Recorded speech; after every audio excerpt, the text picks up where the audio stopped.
Hello, my name is Stuart Campbell. I'm a recording studio instructor here at Newcastle College, and today I'm going to show you how to track using the new UAD Apollo gear that we've installed here at the West End College campus. Next door we've got electronic music producers. They've got an electronic music setup, and all we're going to do is record the stereo feed into Ableton, and we may apply some of the UAD processing before that. So the first thing I'm going to do is, there's a network drive on here called PA Group Shared. And within that, there's a folder under my name, Stuart Campbell, and there's a folder called Web Presets. In this folder contains all of the UAD presets that you need to load into the console and the desktop applications just to ensure that the I/O configuration is correct. So I'm just going to drag that over. So on the dock here, we've got the UAD meter and control panel and the console. If you can't find those, you can just search for them at the top right, and they'll pop up. However, the first thing I'm going to look at is the UAD meter control panel, which I've just got down here. It shows you how much DSP is being used, it shows how much memory is being used, but if you click the UAD2 button, it actually shows you which plugins we have available. So we've got the raw plugin, which is like a guitar pedal emulation of the rat pedal. We've got things such as the Stutter A800, the UA610 channel preamp and EQ. And we've got some of the legacy stuff as well, such as the 1176 compressor and the Pultec 1A. So that just shows you what's available. The next UAD application is the console. So if I click on this, it brings up essentially a virtual mixer, and this just shows you this is before you start recording and hitting your DAW. All right. So first thing I'm going to show you on here is down at the bottom left. It says settings. If we click on that, it brings up, it shows you the hardware. So we've got the Apollo 8P, which is our master device, and that's daisy chained to the Apollo 16 via Thunderbolt 2, and that's just basically giving us 24 analog inputs, and we've got 16 outs as well. We can actually have more than that, but that's the way we have it configured.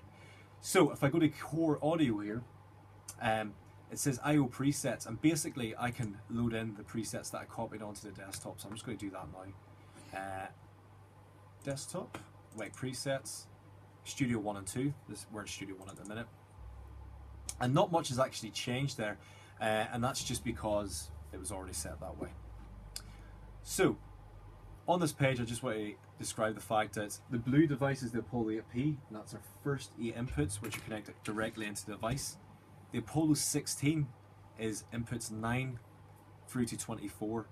Now the Apollo 16, the preamps for it are actually these Focusrite octopre's that we have over here.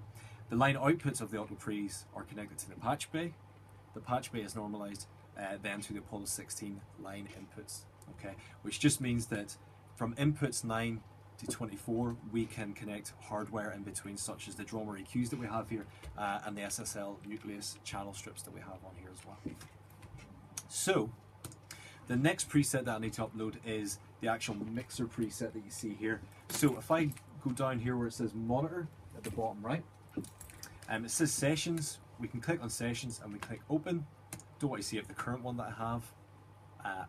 Click on desktop, go to my web presets folder, click on 1 and 2 again, and that just resets that mixer. So previously there was a few inserts, those have now gone because this is a preset.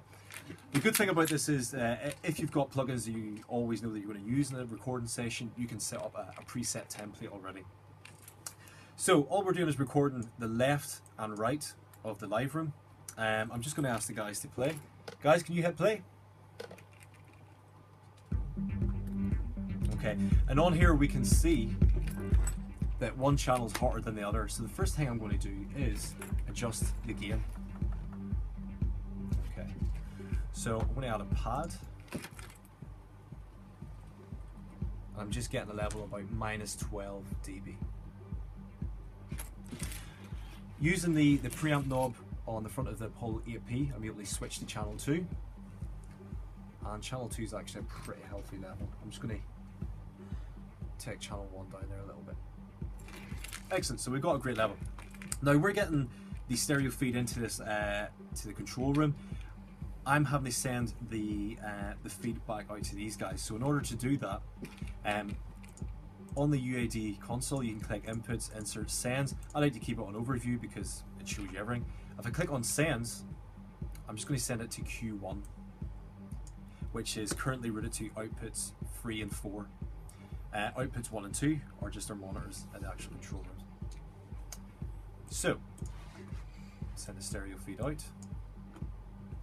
Those guys should be hearing that next door. Guys, are you hearing that next door yet? Yeah. And just to make sure that my Q outputs are going to 3 and 4, I can click on Q outputs on the right. Q1 source is output line 3 and 4, as we talked about.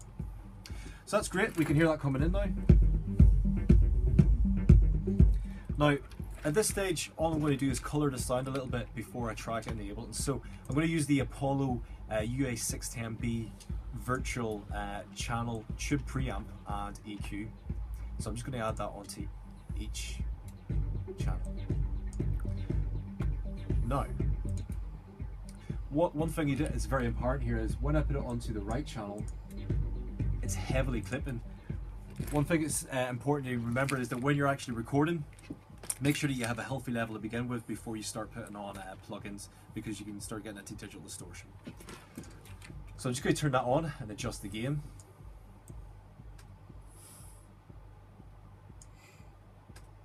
Okay, that's helpful.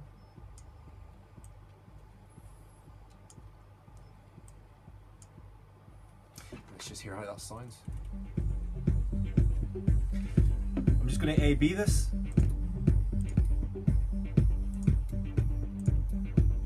Sounds great. So the UA610 is basically just had a bit of tube saturation, so I want to track this because it's just thickened up the sound a little bit. Next thing I'm going to do is on the inserts, I'm just going to add a little tiny bit of compression using the 1176 Legacy. So this is on the left channel. Looks like it's hitting it quite hard. Let me just increase,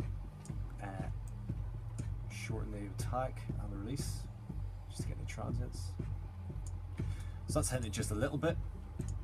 Do the same for the right channel. Let's hit that a little hard there.